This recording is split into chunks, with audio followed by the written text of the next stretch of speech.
विद्यार्थी संगठनहरूलाई प्रतिबन्ध लाउँदैमा बालेन सरकारको कुनै एउटा विद्यार्थी संगठन पनि बालेन सरकारको एउटा डायरीबाट निस्केको कुनै विद्यार्थी आन्दोलन पनि होइन यो संगठनहरू। त्यही भएर चाहिँ विद्यार्थी आन्दोलन विद्यार्थी संगठनहरूमाथिको प्रतिबन्ध भनेको लोकतन्त्रमाथिको प्रहार हो, लोकतन्त्रमाथिको प्रहार हो। त्यसैले चाहिँ हामी विश्वविद्यालयमा सङ्गठित रूपले चाहिँ विद्यार्थी संगठनहरू अहिले अवस्थित छन्।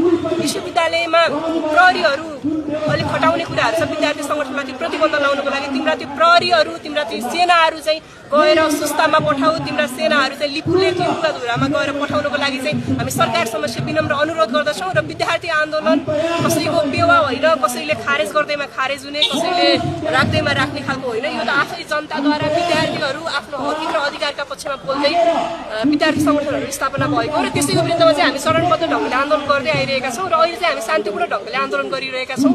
फेरि पनि बालेन सरकारलाई हामी यो विश्वविद्यालयको प्राङ्गणबाट चाहिँ अनुरोध गर्न चाहन्छौँ कि फेरि हामीले अलि हिंसात्मक हिसाबले चाहिँ प्रस्तुत हुन नपरोस्, अथवा यो आन्दोलनबाट हुने भइपरि आउने क्षतिपूर्तिको जिम्मेवारी चाहिँ सरकार हुन पर्दछ। विद्यालयहरू भनेको बेरोजगारहरू, त्यो पढे लेखेर बेरोजगारहरू मात्रै उत्पादन गर्ने थलो त होइन नि त। समाजमा भइपरि आउने घटनाक्रमहरू, समाजमा के भइरहेछ भन्ने कुराको छलफल बहस चाहिँ कहाँ गएर गर्ने त? युथ काउन्सिलहरू बनाइराख्दाखेरि चाहिँ, अथवा यो चाइनिज एम्बेसीले पनि भर्खरै आवेदन दियो। अब हामीले छलफल चाहिँ यो समाज, नेपाली समाजमा के भइरहेछ, नेपाली समाजलाई अबको बाटो के हो, नेपाली समाजको अथवा राजनीति कसरी चल्छ भन्ने कुराहरू हामी सिक्नलाई कहाँ जाने त?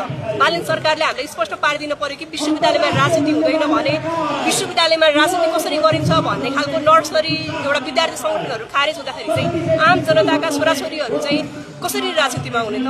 राजनीतिक हिसाबले आस्थाका हिसाबले चाहिँ सङ्गठित हुने अधिकार चाहिँ जो कोही नागरिकलाई चाहिँ संविधानले नै हामीलाई प्रदान गरेको छ। त्यो संविधानको मर्मलाई बुझेर चाहिँ लोकतान्त्रिक अभ्यास चाहिँ राम्रो तवरले गर्नको लागि पनि हामी अनुरोध गर्न चाहन्छौँ बालेन सरकारलाई।